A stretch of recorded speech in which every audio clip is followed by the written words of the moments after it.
এখন আমরা একটু আমাদের নামাজের দিকে একটু খেয়াল করি। এবার এই যে 3 স্তর বর্ণনা করা হলো, ফার্স্ট ক্লাস, সেকেন্ড ক্লাস আর থার্ড ক্লাস। আপনার নামাজ আর আমার নামাজ, আমাদের সবার নামাজ এই 3 ক্লাসের কোন ক্লাসের মধ্যে কথা হয় না। এর মধ্যে কোন স্তরে আছে বলেন? যদি কারো থাকে তো বলেন আমার দ্বিতীয় স্তরে আছে, আলহামদুলিল্লাহ থাকতে পারে, সমস্যা না। আমাদের কারো নামাজ কি 3 শ্রেণীর কোন শ্রেণীতে আছে? কথা হয় না। আছে ভাই? নাই।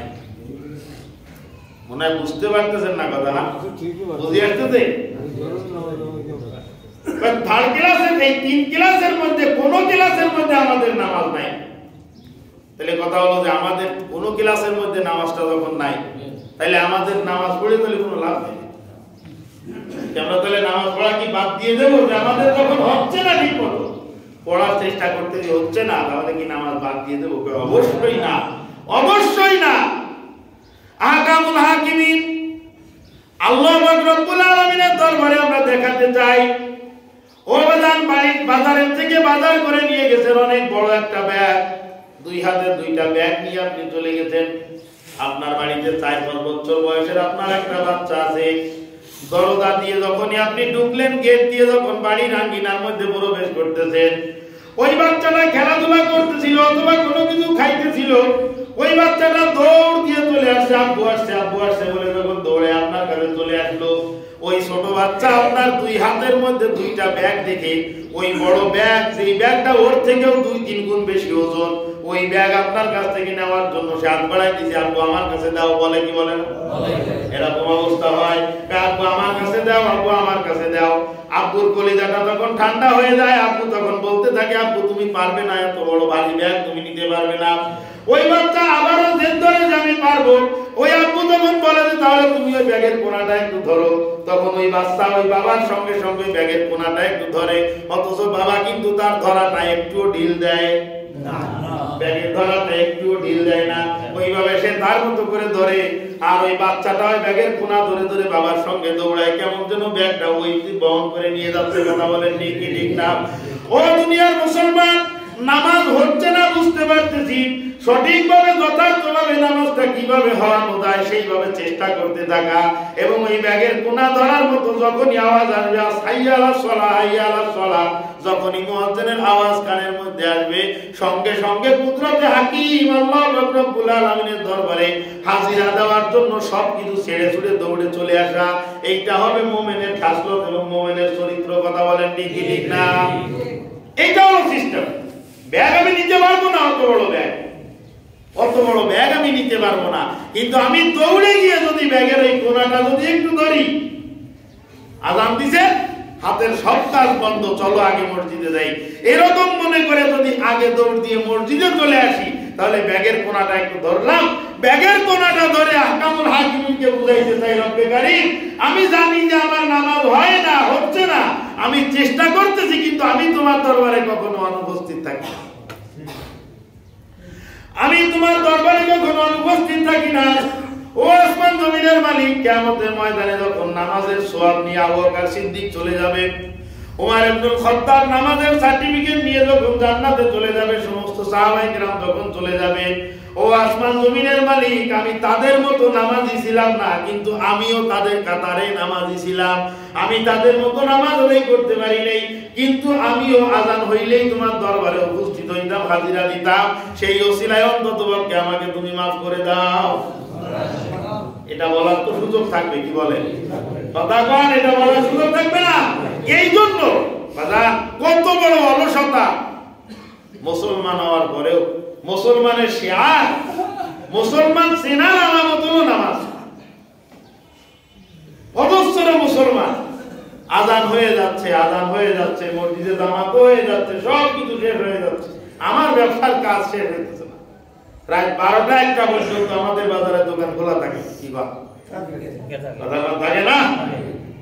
আমি জানি তো থাকে, গতকালকেও তো রাত্র 12:30টার পরে যাই কেনা বেচা করেছি, এরকম দোকান খোলা থাকে, এত রাত পর্যন্ত দোকান খোলা থাকে। যে ব্যবসার জন্য এত বেশি পরিমাণে মেহনত করতেছেন, সেই মেহনত করে সেই মেহনতের ফল কতদিন পর্যন্ত আপনি ভোগ করবেন তার কোনো নিশ্চয়তা নেই। কি বলেন, আছে নিশ্চয়তা? নিশ্চয়তা নাই, কিন্তু অনিশ্চিত একটা জিনিসের জন্য এত বেশি পরিমাণে মেহনত মুজাহাদা আপনি করতে পারতেছেন। আর যেখানে অনন্ত সুখের ঠিকানা, এর ব্যবস্থা হইতে পারে নামাজের দ্বারায়। আর সেই নামাজের মধ্যে আমার যাবতীয় গাফিলতি, সমস্ত রকমের ত্রুটি বিচ্যুতি সব আমার নামাজের মধ্যে। আমি ব্যবসা করতেছি, এখান থেকে একটু দৌড়ে মসজিদে আসবো, আর নামাজের সময় হয়েছে, নামাজটা আদায় করে আবার যাবো, এই সময়টুকু আমি দিতে পারতেছি না। এর থেকে বড় দুর্ভাগ্যের আর কোনো কিছু হইতে পারে না। আল্লাহ রাব্বুল আলামিন বলতেছেন নামাজ আদায় করবা এমন ভাবে, হয়তো নামাজে তুমি আমাকে দেখতে পাবা, না হইলে আমাকে দেখার মতো ভাব হবে। যদি সেটাও যদি সম্ভব না হয়, তাহলে অন্ততপক্ষে বদ্ধমূল ধারণা করে নাও যে আমি আল্লাহ পাক তোমাকে দেখতেছি। ও বাজান, এই কথাটাকে সহজ করে বোঝার জন্য একটু খেয়াল করেন। একটা অন্ধ লোকের নামে কেস হয়েছে, অন্ধ লোকের কেস চলতেছে কোর্টে। লোকটা জীবনেও চোখে দেখে না, অন্ধ লোক। এখন কোর্টে যখন কেস হয়েছে, তখন ওই আসামি কাঠগড়ায় যখন দাঁড়ায়, নিজের হাত ধরে উঠে দিয়েছে, কয়েকটা কাঠগড়ার উপরে দাঁড়াচ্ছ তুমি, দাঁড়াও। কাঠগড়ার উপরে দাঁড়ায় সুন্দর এরকম মানে নতজানু হয়ে খুব বিনয়ের সঙ্গে ওখানে দাঁড়ায়, কাসুমুসু করতেছে। এখন এই যে কাসুমুসু করতেছে, পাশের থেকে একজন জিজ্ঞাসা করতেছে, ঠিকভাবে দাঁড়া, রিল্যাক্সে দাঁড়া, কি কাসুমুসু করতেছো কেন? তার সামনে জজ সাহেব আছে না, উনি দেখবেন এর আমি যদি কোনো গাছ দেওয়ার মতো দাঁড়ায় থাকি, বেয়াদবের মতো দাঁড়ায় থাকি, আমার উপরে কঠোর হয়ে যেতে পারে। এই জন্য আমি একটু বিনয়ের সাথে দাঁড়ানোর চেষ্টা করতেছি। তখন ওই পাশের লোকটা বলতেছে, ওরে যে তুই কি জজের দেখতে পারতো? তুই তো চোখে কিছুই দেখো না, তোর কাছে জজ কেটা চৌকিদার কেটা সব তো সমান সমান। কি কর, অন্ধর সামনে জজ আর চৌকিদার সমান সমান না? সব তো সমান সমান, তুই তো দেখতে পারতেছিস না। তখন ওই আসামি কি বলতেছে, আমি জজ সাহেবকে দেখতেছি না, আমার চোখে সমস্যা তাই, কিন্তু জজ সাহেবের তো চোখে সমস্যা না, সে তো আমাকে দেখতেছে।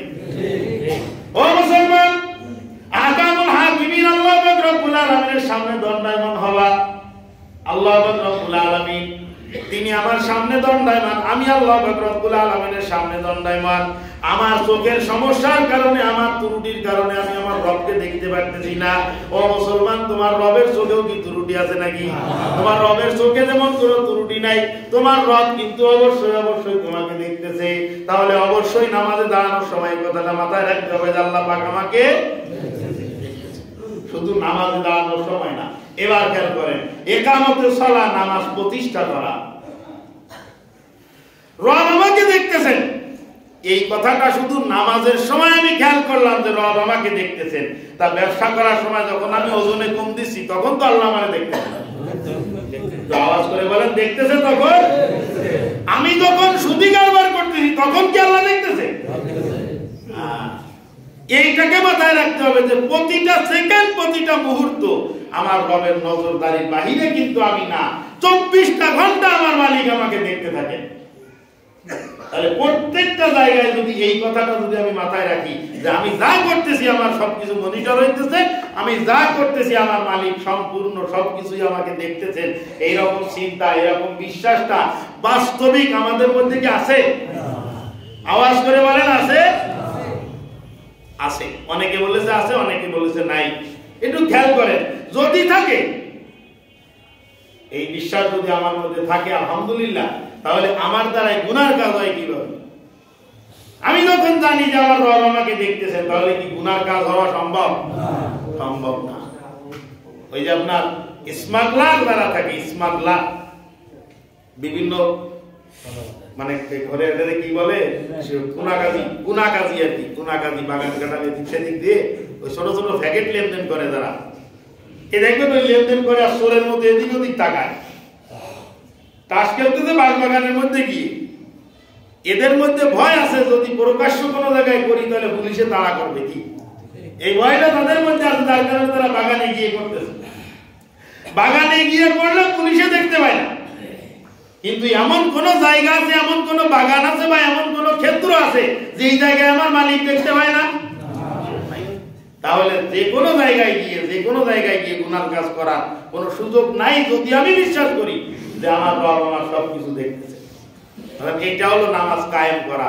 অর্থাৎ নামাজ এটা একটা ট্রেনিং, নামাজ এটা একটা প্রশিক্ষণ, নামাজ এটা একটা ইবাদত।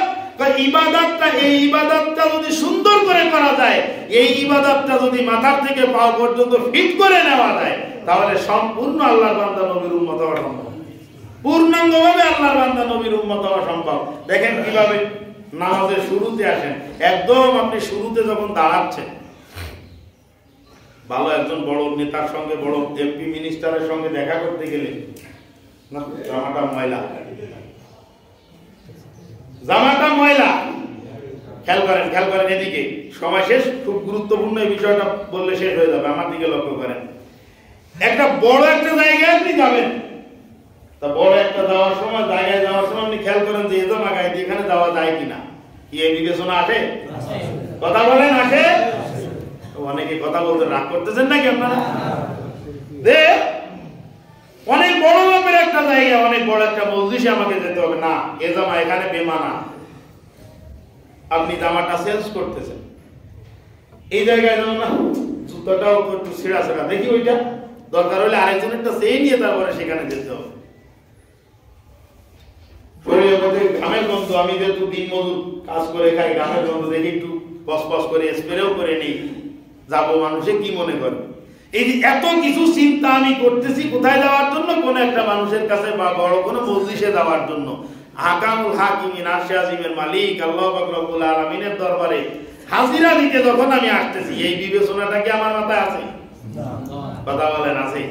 আমি সহজে একটা কথা বলি, হযরত কাসিম নানুতুবি রাহমাতুল্লাহ আলাইহি কোন একটা লেখনীর মধ্যে দেখছিলাম, ভাই যেই জামা গায়ে দিয়ে বড় কোনো মেহমানের বাড়ি যাওয়া যায় না, ওই জামা গায়ে দিয়ে নামাজ পড়তে পারা যায় না।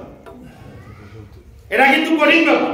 ওদিকে আবার আমার রব কি পরিমাণ উদার, আমি যদি ছেলে জামা গায়ে দিয়ে বিয়ের বাড়ি যাই, আমার বিয়েই পরবর্তীতে আমার মেয়ে বা ছেলের কাছে বলবে, যদি বিয়ে মানে ছেলে বা মেয়ের শ্বশুর, তাহলে সে পরে আমার ছেলে বা মেয়ের কাছে বলবে যে বৌমা বা বাবা তোমার আব্বারে বলো আমার সামাজিক একটা স্ট্রাকচার আছে, এই ধরনের ভিখারি এবং ফকিন্নির বেশে জন্য সে আমার বাড়িতে না আসে।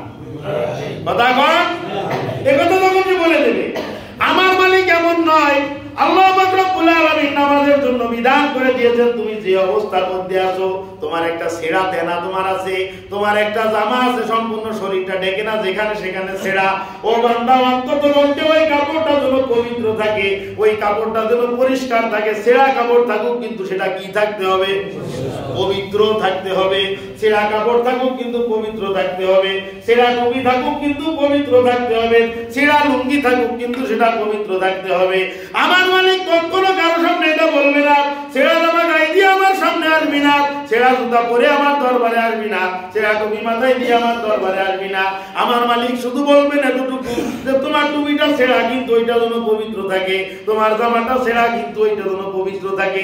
এত দূর পর্যন্ত আল্লাহ রব্বুল আলামিন এখানে দিয়েছেন বাজার। এই হলো সর্বপ্রথম স্টেপ। দ্বিতীয় স্টেপের দিকে আসেন, তখন রবের সামনে আমরা দাঁড়াই গেলাম, আল্লাহু আকবার বলে যখন আমরা দাঁড়াইছি, তাকবীরে তাহরিমা বলা হয় এটাকে আল্লাহু আকবার, আল্লাহ সবথেকে বড়। কথা বলেন, আল্লাহ সবথেকে কি?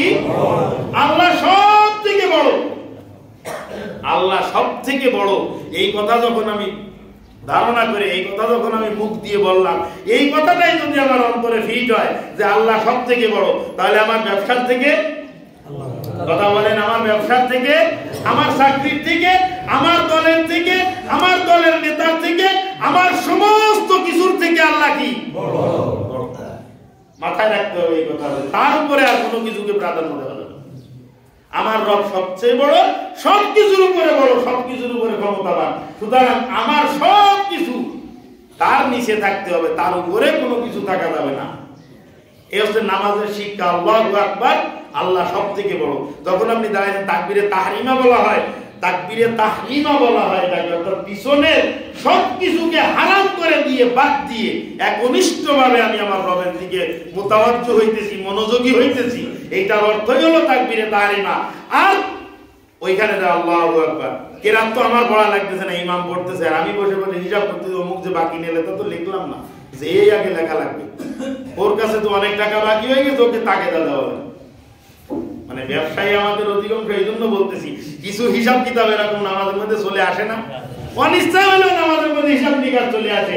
আমি যদি বিশ্বাস করি যে আমার মালিক সব থেকে বড়, তাহলে কি হিসাবটা আসা যায় না? কথা কন, আসা যায়? আসা যায় না।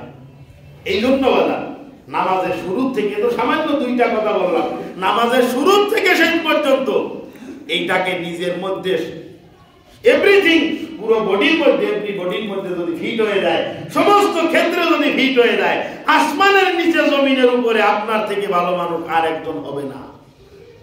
এই কথা বুঝে আসছে না? এখান থেকে আগামী সপ্তাহে ইনশাআল্লাহ যাদের সুন্নাত বাকি আছে